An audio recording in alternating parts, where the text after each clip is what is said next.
உன் கைகளின் பிரயாசத்தை நீ சாப்பிடுவாய். எல்லாரும் சொல்லுங்க, என் கைகளின் பிரயாசத்தை நான் சாப்பிடுவேன். சாப்பிடுவீங்களா? உண்மையா நம்புறீங்களா?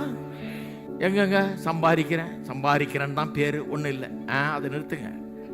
இல்லை, அதுதான் உண்மைங்க. இல்லை, அது உண்மையா இருக்கலாம், அது சத்தியம் இல்லை. சத்தியத்துக்கும் உண்மைக்கும் பெரிய வித்தியாசம் இருக்குது. உண்மைங்கிறது நடந்துகிட்டு இருக்கிற காரியங்கள், அதான் உண்மை. சத்தியம்ங்கிறது வேதம் சொல்ற காரியங்கள்.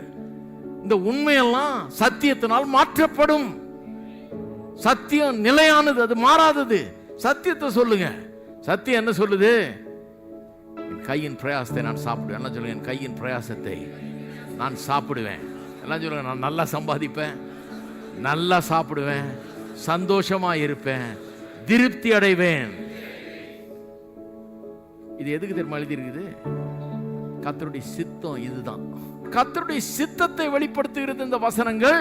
இந்த வசனத்தை நாம் சொல்லும்படியாக இங்கே எழுதப்பட்டிருக்கிறது, நாம பயன்படுத்தும்படியாக.